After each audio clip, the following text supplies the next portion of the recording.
chers camarades. Aujourd'hui, nous allons parler de la ventilation mécanique. Nous allons parler en général de la ventilation mécanique et prochainement, nous allons alors parler des modes ventilatoires de la ventilation mécanique.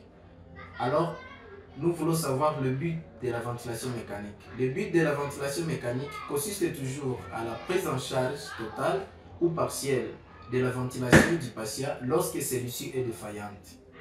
Elle assure aussi de façon artificielle le renouvellement de l'air alvéolaire, soit en raison d'une hypoventilation d'origine centrale ou périphérique, ou soit en cas d'une hypoxémie avec atteinte parachimathèse, ou soit lorsqu'il y a défaillante mono ou multi-organes. Dans ce cas-là, on parle de la ventilation mécanique dans un rôle thérapeutique. Alors, la ventilation spontanée. La ventilation spontanée. La pression intrapulmonaire règne au repos dans le poumon et la pression atmosphérique, c'est la référence zéro. Pendant l'expiration spontanée, la pression diminue et devient négative. Un volume d'air pénètre dans le poumon. Pendant l'expiration, cette pression augmente et devient positive. Ce même volume est chassé vers l'extérieur. Alors, les courbes de la pression relative à l'expiration spontanée s'écrivent en négatif, car elles sont inférieures à la pression atmosphérique qui correspond au zéro qui est la référence. Les volumes entrants sont positifs, alors que les volumes sortants sont négatifs. Dans ce cas-là, nous avons fini avec la ventilation spontanée. Nous voulons parler alors de la ventilation artificielle. Lorsqu'il y a la ventilation spontanée, lors de l'inspiration et l'expiration, l'air qui pénètre dans le poumon, en cas de l'inspiration, la pression intrapulmonaire est successivement négative lors de l'inspiration, puis positive lors de l'expiration. Tandis qu'en cas de la ventilation artificielle, cette pression reste indifféremment positive, que ce soit à la phase d'inspiration et à la phase d'expiration. Alors, la pression moyenne est donc importante. Nous allons essayer de parler des indications de la ventilation artificielle. La ventilation artificielle est indiquée en cas de l'anesthésie générale, soit lorsqu'il y a l'administration de l'oxygène nécessaire pour l'organisme, mais aussi en cas de la réanimation cardio-pulmonaire et aussi en cas d'autres réanimations à soins intensifs, en cas de insuffisance respiratoire aiguë, mais aussi dans des états de choc, mais aussi en cas de insuffisance respiratoire chronique. Alors, le paramètre ventilatoire à régler en cas de la ventilation mécanique. Les paramètres fondamentaux à régler et à surveiller sont les suivants. Il faut régler et paramétrer votre volume courant. Deuxième paramètre à régler, c'est la fréquence respiratoire. Alors, si la fréquence respiratoire est égale à 12, le patient recevra donc 12 fois par minute le volume courant réglé, soit 12 fois à 60 secondes, qui sera soit 60 divisé par 12, qui va nous donner 5 secondes. Donc, le cycle complet respiratoire sera effectué dans 5 secondes. Troisième paramètre à régler, c'est la ventilation minute. Autre paramètre à régler, c'est le rapport tas d'inspiration, tas d'expiration. Pression de sifflation, c'est aussi parmi les paramètres à monitorer et à régler dans notre ventilation artificielle. Pour parler de la ventilation, de la pression de sifflation, nous allons parler de la pression de crête.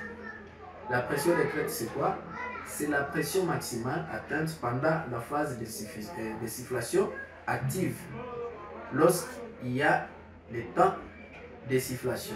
Nous allons aussi parler, toujours dans la pression de sifflation, nous allons parler de la pression de plateau.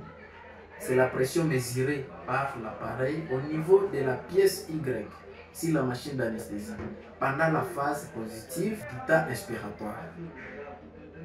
Nous allons aussi parler de la pression moyenne. C'est quoi?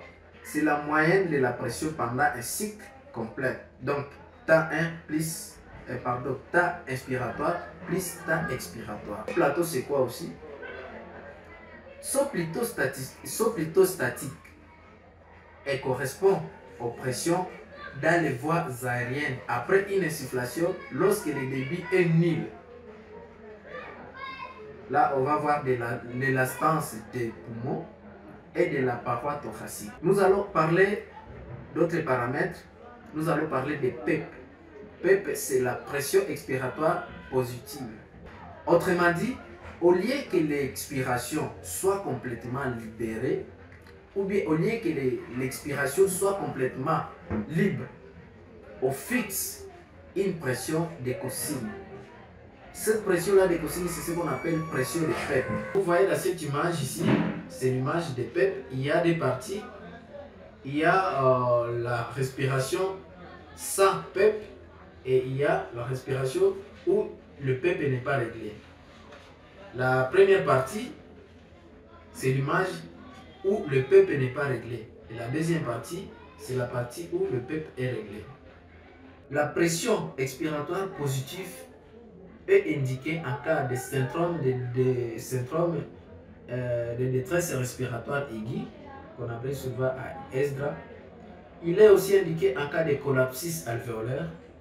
Il est aussi indiqué en cas d'œdème, mais aussi en cas de mal asthmatique, mais aussi en cas de certaines contusions pulmonaires. Autre paramètre à régler toujours à ventilation mécanique ou dans la ventilation artificielle, c'est le débit inspiratoire. Un bas débit permet de remplir lentement les poumons et d'éviter les pressions des crêtes élevées. Un haut débit permet un remplissage rapide du poumon. A noter que les débits respiratoires interréglage, donc on l'impose au patient, alors que les débits expiratoires, dans la mesure où l'expiration est libre, est une conséquence de la mécanique ventilatoire au patient. Autre paramètre à régler, c'est la FiO2. L'air que nous respirons a une FiO2 à 21%. Donc, faisons attention aussi à l'oxygène que nous administrons aux patients. Il est important de contrôler toujours votre FiO2 en cas de la ventilation mécanique pour éviter des intoxications des parachites pulmonaires. Pour aujourd'hui, je pense qu'on peut se limiter par là.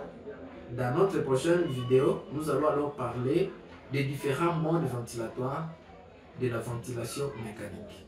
Je vous remercie.